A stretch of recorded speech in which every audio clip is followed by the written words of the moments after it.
I'm making this video to figure out who the best differential captain pick is for game week 38. It's for those of you who want to go different because you're chasing, you want to roll the dice, but as a disclaimer, I am backing Salah, not to protect my 3k rank, that's not my style, because he is the standout pick by far. If I included the stats on the video, he'd win by quite a margin, but that doesn't mean that he's going to be the highest scorer in game week 38, so let's get straight into it and take a look at the shortlist. First up is Salah's teammate Sadio Mane. They're playing for Champions League football and they won 7-0 in the reverse fixture. Second are the two Leeds lads, Bamford and Rafinha. They're both playing against West Brom. They've got the worst defence in the league, you'll see that later on in the video, and both players are there to impress the Leeds fans. And the last player on the shortlist is Mikel Antonio. He's facing Southampton, he's playing for Champions League football and he's trying to beat his personal best of 10 Premier League goals in a single season. Something that benefits all of the players on the shortlist this game week is the fact that they're playing in front of the home fans.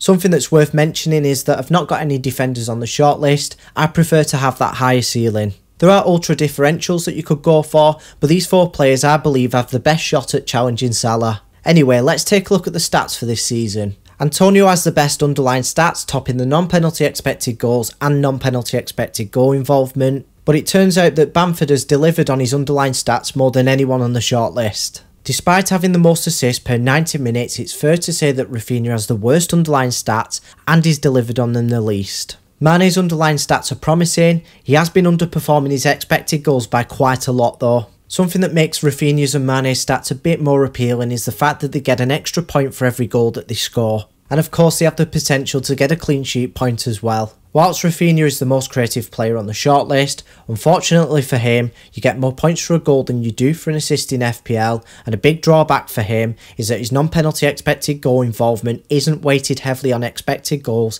like the other players on the shortlist. As for penalty duty, it looks like Bamford's on penalties for Leeds, which excludes Rafinha. Mane is not on penalties for Liverpool because it's Salah, and it looks like there's a possibility Antonio might be on penalties for West Ham. So it's a big advantage for Bamford being the most likely to take a penalty, but a disadvantage for Bamford is his form over the last 5 matches. In that period of time, he's the only player to have less than half of a non-penalty expected goal involvement per 90 minutes. But in all fairness to him, he's matching all the other players on the shortlist with 0.7 returns per 90 minutes. Rafinha's underlying stats aren't much better than Bamford's, and yet again they're weighted heavily on expected assists. To make matters even worse, all of his returns have been assists. It's Antonio who scored the most goals per 90 minutes and he's got the highest non-penalty expected goals per 90 minutes, but only a fraction in front of Mane. It's Mane who tops the non-penalty expected goal involvement per 90 minutes by quite a margin. He's the only one to have more than 1 per game and he's got the highest expected assist per 90 minutes as well. It's fair to say in those last 5 matches that Mane's underlying stats are the only ones that offer a promising route to goals and assists. You can make a case for Mane being in the best form, plus Bamford and Rafinha being in the worst form, but they almost compensate for that with the fixture. If we take a look at the opposition's defence, West Brom have got the worst defence in the league this season, the bottom for expected goals conceded per 90 minutes and for goals against per 90 minutes. They've actually conceded 2 goals for every game played. No wonder they're getting relegated. The Baggies' defence makes the Palace and Southampton defences look like angels, which they're not because these are still poor defensive numbers. Something that goes against Antonio is that Southampton have the best chance of obtaining a clean sheet out of all the opponents on the shortlist. Believe it or not, out of all those teams, West Brom are the second most likely, and Mane's opponents Crystal Palace have less than half the chance of obtaining a clean sheet than West Brom. That's mainly down to how deadly Liverpool's attack is.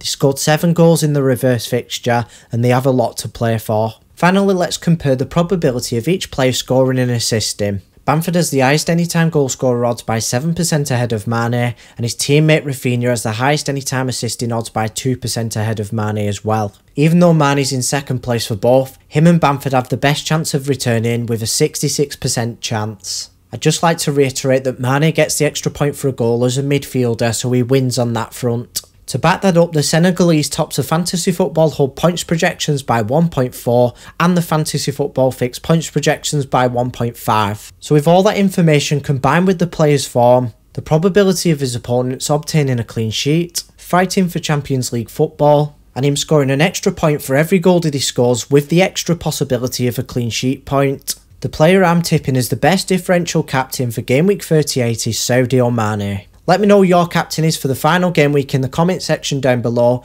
Like the video if you found it informative because it really helps me out. Thank you for the support this season, I really appreciate it. Make sure you stay subscribed because I'll see you here again next season.